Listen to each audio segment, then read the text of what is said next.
In the early years of the 1920s, in a convulsed Germany marked by the aftermath of war, an unknown Adolf Hitler weaves the first strands of his destiny. In the wake of the First World War, where the defeated are reduced to an army of barely 100,000 men, groups of mercenaries formed by former soldiers emerge.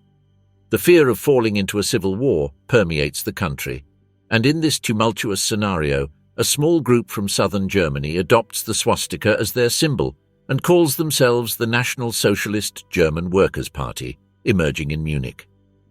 In this early stage, Hitler, a 30-year-old former soldier and modest employee of the army, has not yet taken a leadership position in the party. He is merely member number 55. A veteran of the battles of the First World War, with the rank of a simple corporal, Hitler transcends mere vengeance and quickly becomes a leader, speaking in Munich's beer halls and denouncing the humiliations inflicted upon his country. In the back room of a beer hall, the modest corner of a table becomes his first office, where he writes his speeches. Although his paths are still limited, his rhetorical skill grants him leadership within the small party. In the autumn of 1922, by attracting the attention of a prominent figure, Hitler glimpses the opportunity to amplify his message. Upon finding an ideal candidate, someone wealthy and a war hero, he feels genuine joy thinking, "That is the propaganda we need. He is someone we absolutely must have as a member of our party." In this context, he met Hermann Göring. Göring, who had gained renown for his combat and leadership skills during the First World War, was at a stage in his life where he was seeking a new purpose. The encounter between Hitler and Göring occurred at a key moment. Hitler, in search of strong and charismatic leaders to join his cause, saw in Göring the potential to play a crucial role in the expansion of the party. Their initial connection was established during political and social meetings, where they shared nationalist visions and concerns about Germany's situation. Recognizing Göring's importance in the military realm, Hitler offered him a prominent role within the party, focusing on his leadership skills and his ability to mobilize people. The offer included the opportunity to shape the party's policies from within and to become a prominent figure in the revitalization of Germany. 1933. Consolidation of power and key roles. In 1933, Hitler rose to power in Germany. Following his appointment as Chancellor on January 30th, Hitler implemented a series of political and administrative changes to consolidate his position and execute his vision for the country.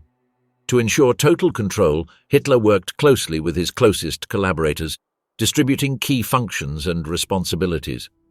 One of the most notable moves was the creation of the Third Reich cabinet, where prominent party leaders assumed strategic roles. Hermann Göring, a loyal ally from the early days of the party, was appointed Minister of the Interior for Prussia. His role encompassed the implementation of internal policies and the consolidation of National Socialist control in Germany's largest region. Joseph Goebbels took on the role of Minister of Propaganda, playing a crucial part in manipulating information and creating a narrative that supported the party's ideology.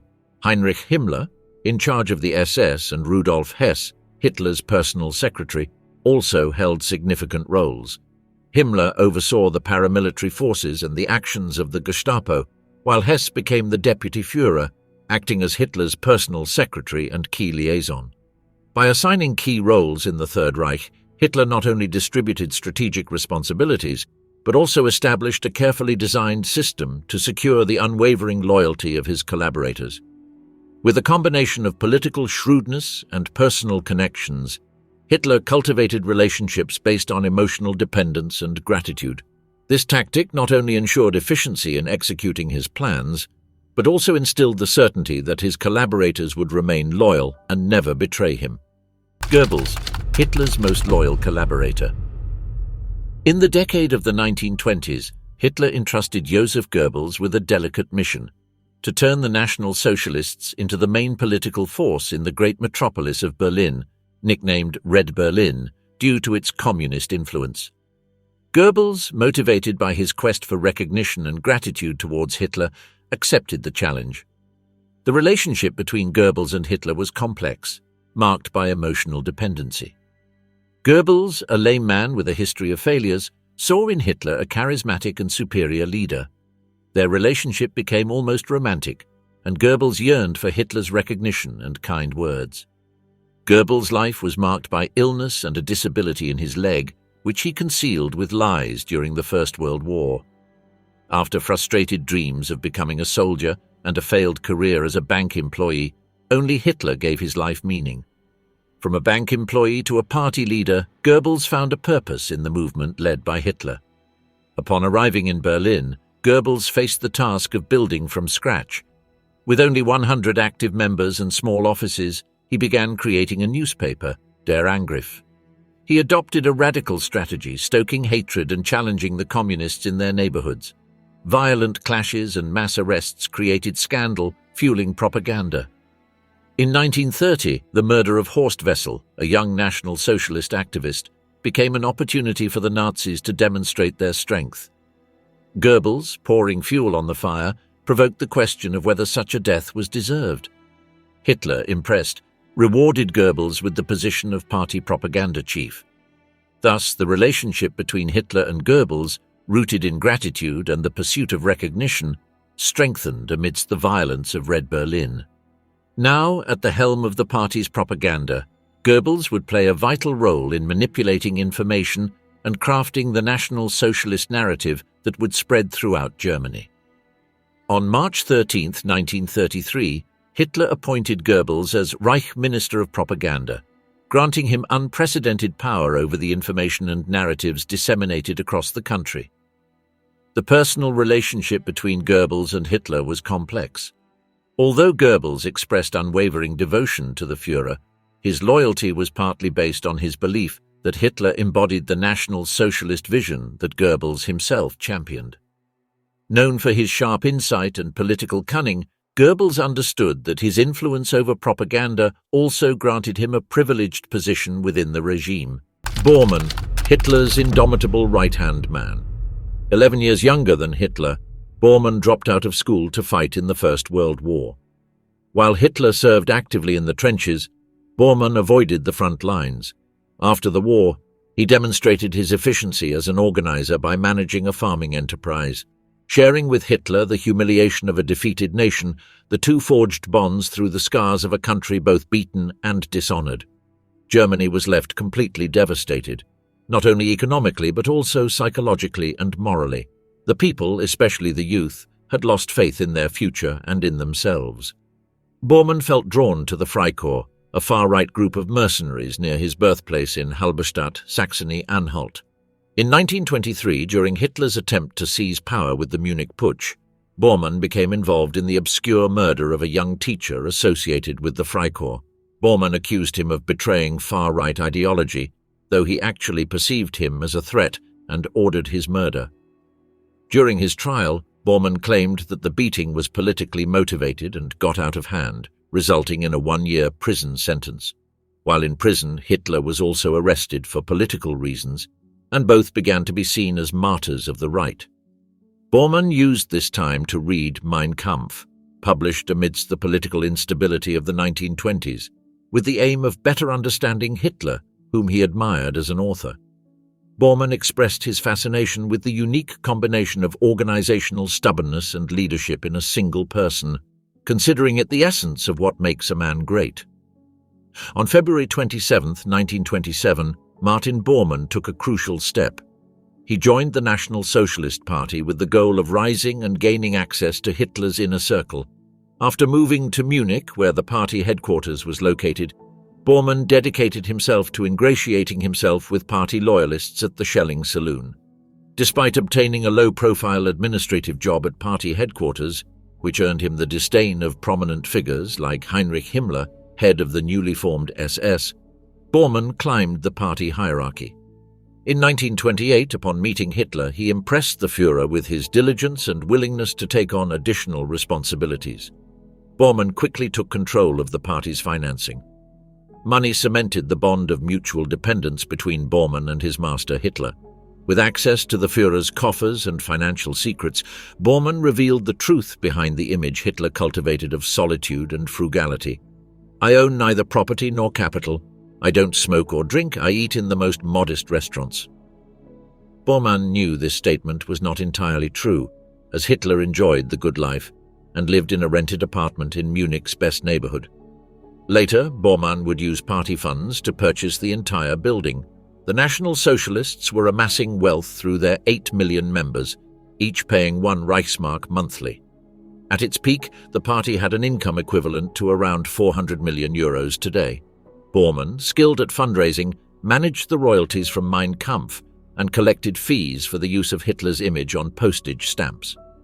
In 1933, Hitler appointed Bormann as chief of staff to Rudolf Hess, his deputy. Everyone knew Hess did not appreciate administrative formalities, as the leader of the Hitler Youth noted years later. Hess was supposed to attend all of Hitler's meetings with party leaders, but he soon delegated this responsibility to Bormann. He handled matters requiring Hitler's attention with more diligence than Hess, who was inconsistent and slow. Bormann ensured all of Hitler's orders, questions, and informal comments were recorded. Using a system of alphabetically annotated cards, he could almost anticipate Hitler's thoughts. He would later use this system to discern who had been loyal to the Führer and who had betrayed him. Starting from scratch and without being part of Hitler's inner circle in the early years, Bormann positioned himself close to the leader. With the imminence of war, he would have an even better opportunity to strengthen his relationship with Hitler. In 1936, aware of Hitler's preference for Obersalzberg in the Bavarian Alps, Bormann acquired 1,800 hectares of forest and 80 hectares of arable land at a negligible price. The transaction was carried out through the Adolf Hitler Foundation under Bormann's control. Over the 12 years of the Reich, German companies such as Krupp and AEG contributed the equivalent of 4 billion euros today to Hitler. Officially intended for cultural purposes, most of these funds were used to satisfy Hitler's personal desires.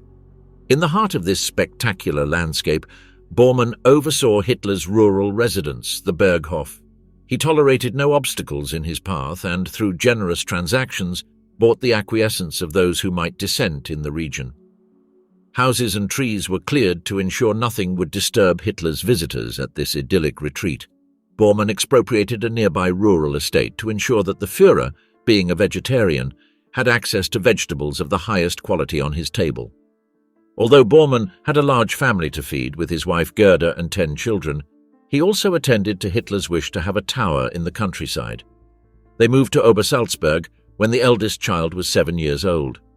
Although the image of Bormann as a devoted family man was publicly projected, in reality Hitler, the party, and later various women took a more prominent place in his life than his family. Throughout his rise from humble beginnings, loyalty to Hitler was essential, but his personal survival was paramount. Upon the declaration of war, Bormann had a bunker built for himself in the mountains. This way, if the dreams of conquering the world failed, he would be safe. In May of 1941, an unexpected opportunity presented itself to Bormann. Rudolf Hess, the Führer's deputy, clandestinely traveled to Great Britain on a personal peace mission. Hitler publicly repudiated Hess, turning the trip into a public relations disaster for the regime, except for Martin Bormann. Hess had been Hitler's oldest companion, and in the face of his betrayal, Bormann acted with more fervor than the Führer himself. He removed Hess's name from all party literature, expelled Hess's wife and son from their home, and even erased any connection between Hess and his family. In an act of trust, Hitler promoted Bormann to the position of deputy, succeeding Hess. From that moment on, he performed his duties with impeccable efficiency.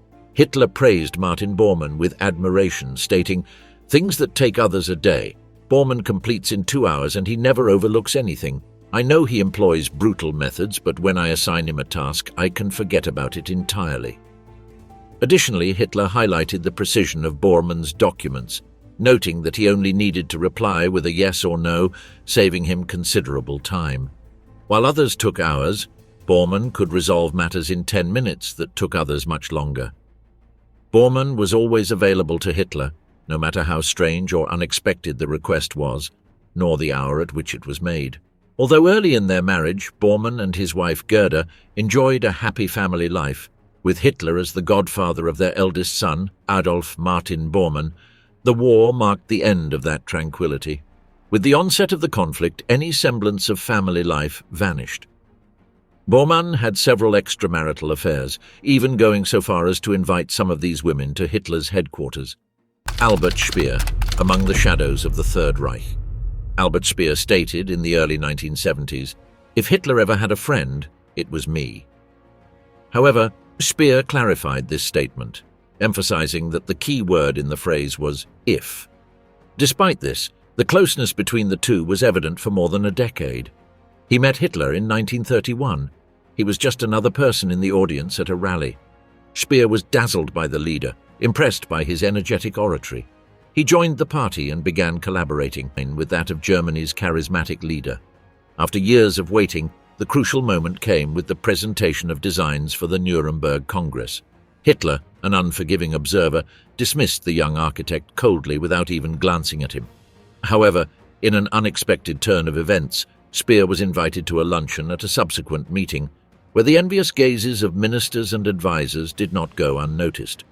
This encounter would mark the beginning of a relationship that transcended architecture, becoming an alliance that defied time and expectations. Speer, the confidant and executor of Hitler's grand dreams, would become a trusted figure, sharing not only monumental projects but also everyday conversations and even vacations. In this alliance, Hitler's colossal dreams found an architect willing to make them a reality. The relationship between Albert Speer and Adolf Hitler was unique and complex, characterized by a combination of loyalty, trust, and collaboration. Although it began modestly with minor projects such as renovations and design presentations, the connection between the two deepened over time. Hitler, captivated by Speer's ability to bring his visions to life, elevated him to a more prominent role. Speer became Hitler's trusted architect and right-hand man, undertaking large-scale architectural projects and materializing the Führer's grand ideas. The relationship went beyond the professional realm and developed into a close friendship. Speer accompanied Hitler on his travels, participated in his daily conversations, and shared ambitious projects. Although the dynamic was not free from jealousy and tensions with other members of Hitler's inner circle, Speer established himself as one of the Führer's most important confidants. The Eagle's Nest, Berghof. No one thought the deadlines would be met when they began constructing the Kehlsteinhaus, the German name for the Eagle's Nest. But completing it on time was a fundamental part of the project. It was the grand, extravagant, and excessive gift that Martin Bormann had conceived for his boss Adolf Hitler, a tribute for the Führer's 50th birthday.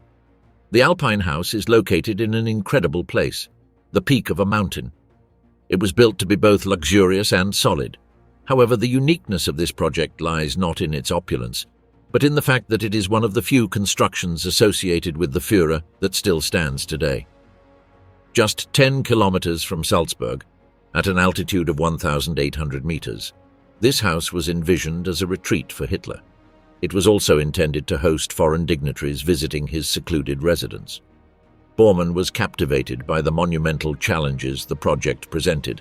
Everything had to be done from scratch, from building the roads to access the base, to drilling into the mountain and transporting materials to the summit. Time was pressing, and completing the project before Hitler's anniversary seemed like an impossible feat, yet against all odds, the construction was finished on time. The cost, significant not only economically, was marked by human sacrifice, with the tragic loss of 12 workers during the process. Determined to meet the deadline, Bormann ordered non-stop work shifts, with makeshift lights illuminating the site even during the nights. The challenge of building the Eagle's Nest required the creation of a paved road spanning more than 6 kilometers. Cutting into the mountain, chiseling rock, and leveling seemingly impenetrable terrain were colossal tasks. In addition, the old trail leading to the house along the mountain was repaired, and infrastructure was prepared to install an elevator that would allow Hitler to reach the summit. This section proved to be the most expensive part of the project, and tragically, claimed the most lives.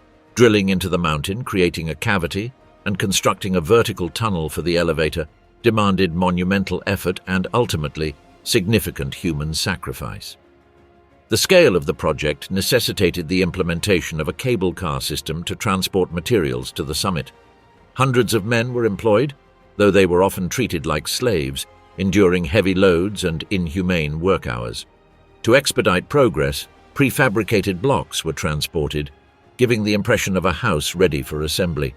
It is estimated that, adjusted to today's values, more than $150 million were spent on this colossal endeavor. In the nearby village, as they watched the workers and managers oversee progress, a joke became popular. They compared the situation to a gold rush, where fortune seekers arrived daily to change their lives. The difference was that, instead of searching for gold in rivers or mountains, they only needed to position themselves beneath a window. It wasn't about finding gold, but waiting for Bormann to throw it out that window. The construction of the Eagle's Nest was largely justified by its proximity to the Berghof, Hitler's second official residence, where he spent a significant part of the year. What was initially conceived as a retreat eventually transformed into an alternative governmental headquarters for Germany, given the substantial amount of time Hitler spent there. Since his days after being released from prison in 1924, Hitler rented a modest Alpine house, where he found inspiration and worked on his future political plans. His infatuation with the place led him to purchase the house in 1932, according to the official version, using royalties from the numerous editions of Mein Kampf. In 1936, this austere Alpine house was transformed into a majestic mansion with 30 rooms. The expansion of the Berghof led Hitler, despite his limitations in design, to personally take charge of creating the blueprints. To do so, he borrowed various tools from his architect and minister Albert Speer, drafting tables, pencils, rulers, and other necessary materials. Attached to the original house, Hitler decided to preserve it and add new structures, thus creating an architectural monstrosity. However, this creation had to be reviewed by professionals without its original creator finding out. They had to correct the amateur mistakes while avoiding provoking his anger. Hitler claimed that this mountain house provided him with inner peace and stimulated his thoughts, serving as the backdrop for the conception of his most important speeches. But the transformation was not limited to the monstrous expansion of the house. The Berghof became part of something much larger, the Obersalzberg. This complex of residences and structures arose around the Berghof, driven by the vision of Martin Bormann, who, upon perceiving Hitler's preference for the place, hurried to purchase all surrounding. Few were displaced from their homes without any compensation. Bormann, representing the German state, seized the entire area. The money clearly did not come from the royalties of Mein Kampf. He demolished every house in the area and faced issues with the local church by ordering the removal of all crosses marking graves along the path. This centuries-old tradition, according to Bormann, darkened the Führer's mood as he traveled to his home. Bormann, Albert Speer, and Hermann Göring were just some of the high-ranking officials who built residences near the Führer's. Cabinet meetings were held in this rugged landscape, completely transforming the area. Luxury hotels, barracks for workers and soldiers, restaurants, public offices, and housing for the new wave of employees sprang up. The Obersalzberg emerged as a new center of power, and the Eagle's Nest stood as its crowning jewel, the highlight of this new settlement. The Eagle's Nest not only served the purpose of presenting a different image of Hitler, but also sought to forge the image of a serene, resolute, and self-assured statesman. Photographs and films of the leader in this idyllic setting, whether enjoying the outdoors or working at his desk, aimed to project a carefully curated public image. It was a fictional and idyllic representation meant to obscure the atrocities occurring within the concentration camp system. In the early hours of the day, Hitler often woke up early to enjoy the breathtaking alpine views from his bedroom. The relaxed atmosphere of the Eagle's Nest became the setting where the leader planned strategies and made crucial decisions for the Third Reich's machinery. The dining room of the Eagle's Nest became the place where critical decisions were shaped, and matters of great importance were debated. Hitler's daily life included meetings with other Nazi leaders as well as with foreign guests who were received with pomp and ceremony. In the shadow of the Führer, the SS and the Gestapo in Hitler's circle, Reinhard Heydrich experienced a meteoric rise within the SS and the Gestapo, and his ability to combine intelligence, brutality, and ideological loyalty captured the Führer's attention. Appointed as the leader of the Reich Main Security Office Reichssicherheitshauptamt, Heydrich oversaw the management of the secret police, state security, and intelligence operations. The relationship between Hitler and Heydrich was characterized by a mixture of respect and pragmatic utility. Heydrich, skilled in manipulating information and executing the state's most brutal policies, earned the Führer's trust. His ability to carry out the most draconian orders, such as organizing the Wannsee Conference in 1942, where the practical implementation of the final solution was outlined, solidified his position within Hitler's inner circle. However, their relationship was not without tensions. Heinrich, nicknamed by some as the Young Caesar, garnered the enmity of certain Nazi leaders due to his unbridled ambition and lack of scruples. His role in crystallizing genocidal policies and his relentless cruelty created a complex dynamic with Hitler, who, while appreciating his efficiency, also perceived the latent threat posed by his ambitious subordinate. Heinrich Himmler, the Reichsführer of the SS, played a pivotal role in executing policies of persecution and repression. His relationship with Hitler developed over the years into a unique combination of fanatical loyalty and strategic utility. Like Heinrich, Himmler shared the party's racial and anti-Semitic vision, and his dedication to racial purity and territorial expansion through violence earned him Hitler's admiration. Himmler stood out for his relentless work ethic and fanatical dedication to the vision. His methodical approach was characterized by meticulous attention to detail and exhaustive planning. Despite his effectiveness in implementing the regime's policies, Himmler was not a politician seeking popularity through public charisma. He preferred to operate in the shadows, working diligently behind the scenes to fulfill the Führer's objectives. His lack of inclination toward public exposure may partly be attributed to his reserved personality and dedication to clandestine operations. His austere image and ability to avoid political spotlight did not mean that Himmler lacked influence. On the contrary, his position within Hitler's inner circle and his control over security and repression forces made him a key figure in the National Socialist machinery. Eva Braun and Hitler, a love in the storm. Born on the 6th of February 1912, Eva had an idyllic childhood. She was a girl who loved sports and Western novels. In October of 1929, at Heinrich Hoffmann's photography studio, an unexpected destiny began to unfold for Eva Braun. While Adolf Hitler, the future Führer, visited his party friend, the young woman irrevocably caught his attention. In a letter to a relative, Eva described Hitler as a man of a certain age with a funny little mustache. It was at that moment, with a gentle tone and an invitation to the opera, that the connection between the two began. But before embarking on their romance, Hitler, ever the planner, investigated Eva's family tree to ensure there were no traces of Jewish ancestry. The relationship between the two lovers was far from easy. Proof of this are the two attempts Eva made on her own life. The first occurred in 1932 during Hitler's grueling election campaign to seize power, which led him to deliver up to 4 speeches a day. Eva shot herself in the chest with her father's pistol. The second attempt took place in 1935, when Hitler had already secured absolute power in Germany. The reasons were the same. Eva Braun felt lonely and abandoned. Hitler's travels were constant, they spent little time together, and he paid no attention to her complaints. Although Hitler began to pay more attention to Eva, her role remained discreet.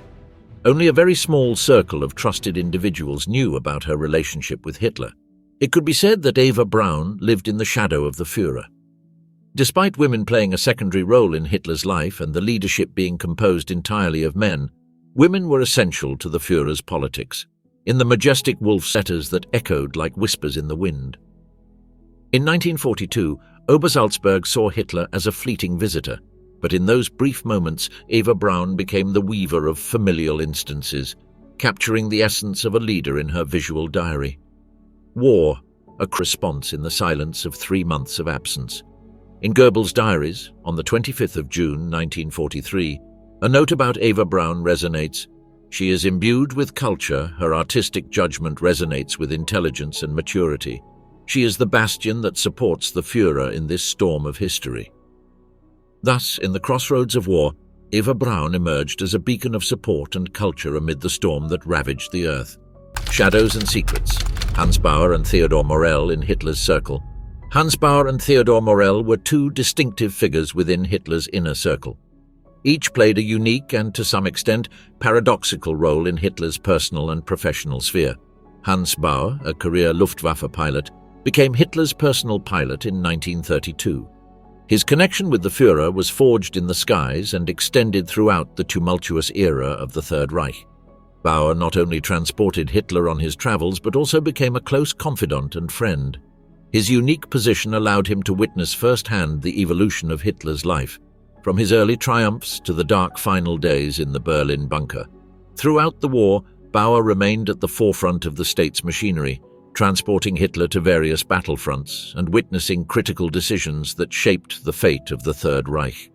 His loyalty to the Führer was unquestionable, and although his role was not political in the conventional sense, his position as Hitler's personal pilot made him a direct participant in the narrative of the war and the regime's downfall. On the other hand, Theodor Morell, Hitler's personal physician, entered the Führer's circle of trust in a different way. His relationship with Hitler revolved around health matters, but his influence extended beyond medical consultations. Morell, credited with introducing unconventional and controversial treatments such as vitamin injections and complex substances, became an intriguing figure in Hitler's life. Morell, born on the 22nd of July, 1886, brought with him a blend of medical methods and unorthodox theories. Although his treatments were not always endorsed by the medical community, Morell managed to gain Hitler's trust, as the Führer often sought his advice on health issues. Their relationship went beyond the medical, with Morell occasionally serving as a confidant. Conspiracies in the shadows, the decline of the Nazi leadership. In a tragic twist, Field Marshal Erwin Rommel, known as the Desert Fox, found himself at an ethical crossroads. Aware of the inevitability of German defeat, Rommel, along with other senior officers, began to consider the possibility of separate peace negotiations with the Western Allies. This group of conspirators, known as the Kreisau Circle, sought to prevent a Soviet occupation in eastern Germany while ending the conflict in a more controlled manner. Rommel's perceived betrayal reflected the growing disillusionment within military ranks. The realization that the war was lost, coupled with discontent over the regime's ruthless tactics, led to a silent re-evaluation of loyalty to Hitler. The Kreisau Circle and other similar groups represented internal resistance, a covert betrayal that undermined the Führer's authority during his most critical moments. The most well-known plot against Hitler was orchestrated within the heart of the military machine, the assassination attempt on the 20th of July 1944, also known as Operation Valkyrie. Klaus von Stauffenberg, a German army colonel and active member of the Kreisau Circle, carried out a bold assassination attempt by placing a bomb in the Wolf's Lair, Hitler's headquarters in East Prussia. Although the explosion caused considerable damage, Hitler miraculously survived, suffering only minor injuries. Operation Valkyrie, conceived as a desperate act to end the war and the regime, revealed the deep divisions within the German army. Stauffenberg and his co-conspirators, including high-ranking officers like Ludwig Beck and Erwin von Witzleben, risked betraying their leader in a desperate attempt to change the course of history. However, the failure of the plot resulted in brutal reprisals. Thousands of people, including those connected to the conspiracy and many innocents, were executed in an act of relentless vengeance by the regime.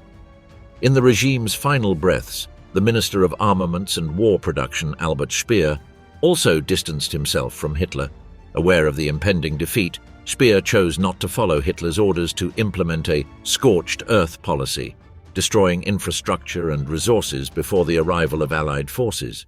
This decision, while not an active betrayal, marked a significant act of defiance against the Führer's self-destructive directives and helped alleviate the suffering of the German population in the final stages of the war.